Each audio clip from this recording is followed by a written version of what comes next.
बिस्मिल्लाहिर्रहमानिर्रहीम। मलफूज़ात हज़रत मसीह मऊद 15 मई 1905। खुदा के बंदों पर इब्तिला के आने का ज़िक्र था। हज़रत अक़दस ने इरशाद फरमाया, इब्तिलाओं का आना ज़रूरी है। बाज़ फतूहात का मदार इब्तिलाओं पर होता है। किसी की गिरिया उजारी बाज़ दफ़ा राह खोल देती है। मसनवी में एक किस्सा लिखा है कि एक बुज़ुर्ग के पास एक दफ़ा खाने को न था। वो बुज़ुर्ग और उसके साथी सब भूखे थे। इतने में एक लड़का हलवा बेचता हुआ वहाँ से आ गुज़रा। इस बुज़ुर्ग ने अपने आदमियों से कहा कि इससे हलवा छीन लो। चुनांचे आदमियों ने ऐसा किया और वो हलवा बुज़ुर्ग ने और उसके साथियों ने खा लिया। वो लड़का बहुत रोया और चिल्लाया। आदमियों ने सवाल किया कि इसमें क्या हिकमत थी कि बच्चा का हलवा छीन लिया गया। फरमाया कि यही इस बच्चे की पूंजी थी। वह बहुत दर्द के साथ रोया है और उसका रोना मूजब कशाए शरफतू का हुआ है, जो हमारी दुआएं नहीं हो सकती थीं। चुनांचे इस बच्चे को उसके हक़ में बहुत ज़्यादा देकर राज़ी किया गया।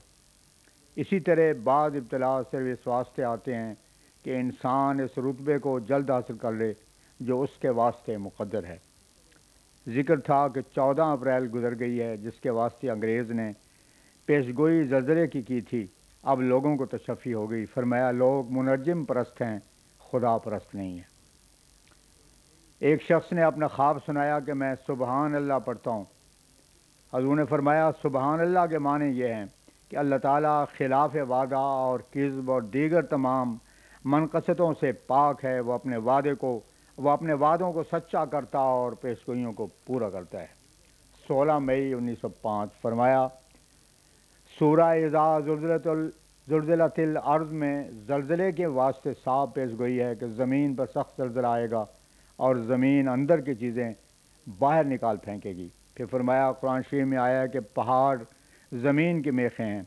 नादान एतराज़ करते हैं कि यह क्या बात है। इस ज़लज़ले ने इस एतराज़ को भी साफ़ किया है। इन नाज़िश फशानियों और ज़लज़लों का मूजब ये पहाड़ ही हुआ करते हैं। जब पहाड़ों पर तबाही पड़ती है तो सब पर तबाही पड़ती है।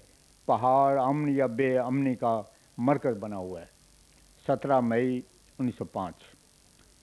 एक डॉक्टर साहब का ज़िक्र आया कि उन्होंने एक बीमारी को खौफनाक बताया था। बाद में मालूम हुआ कि वो तंदुरुस्त है। इस पर फरमाया, ये लोग ऐसी गलतियाँ करते हैं। हमारे मुसलमान अतिबा में क्या उम्दा बात है कि लिखा है कि नब्ज़ देखने से पहले तबीब ये पढ़ा करे, सुबहानका ला इल्मा लना इल्ला मा अल्लमतना इन्नका अंतल अलीमुल हकीम। अल-बकरा आयत 33। तू पाक है, हमें कोई इल्म नहीं सिवाय इसके कि जो तूने हमको सिखाया। तहक़ीक़ तो इल्म और हिकमत वाला है। 24 मई 1905। एक खादिम ने अर्ज़ की कि मुखालिफ हजूर के निस्बत झूठी ख़बरें बीमारी वगैरह की शाया करते रहते हैं और हमें सुनाते हैं। फरमाया, मुखालिफिन खामखा ऐसी बातें करते हैं जिससे तुमको इश्तियाल पैदा हो और लड़ाई हो जाए। ऐसे फितनों से बचना चाहिए और सब्र करना चाहिए।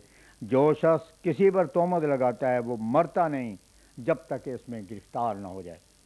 एक खादिम ने अर्ज़ की कि तमाम किस्म के दर्दों के वास्ते उम्दा इलाज है कि बुर्जी की रेत हो, इस पर अलहम्द लिखा जाए वगैरह वगैरह। हज़रत अक़दस ने फरमाया, ये तवज्जो की एक किस्म है, मगर याद रखो कि दुआ जैसी पाक साफ शिरक से खाली कोई तवज्जो नहीं। दूसरी किस्म की तवज्जो में इंसान का भरोसा अशिया पर होता है, जबकि क़िबला हकीकी की तरफ तवज्जो ना हो तो फिर बेफ़ायदा है। फरमाया, अंग्रेज़ी में सोने को गोल्ड कहते हैं, जिसके लिखने में अंग्रेज़ी हरूफ जीम दाल लाम इस्तेमाल होते हैं। यह अरबी लफ्ज़ दज्जाल का मखलूब है। अरबी में दज्जाल सोने को कहते हैं। इस ज़माने के अजायबात का तस्करा था कि रेल तार डाक वगैरह किस कदर सहूलतें पैदा हो गई हैं। हुज़ूर ने फरमाया, इसी वास्ते हमको इल्हाम हुआ, अलम नजअल लका सहूला, क्या हमने तेरे हर अमर में सहूलत नहीं कर दी। हकीकत में ये अशिया किसी के लिए ऐसी मुफीद नहीं हुई जैसी कि हमारे वास्ते हुई हैं। हमारा मुकाबला दीन का है और इन अशिया से जो नफ़ा हम उठाते हैं वो दायमी रहने वाला है। लोग भी छापे खानों से फ़ायदा उठाते हैं, لیکن ان کے اغراض دنیاوی اور ناپائیدار ہیں۔ برخلاف اس کے ہمارے معاملات دینی ہیں۔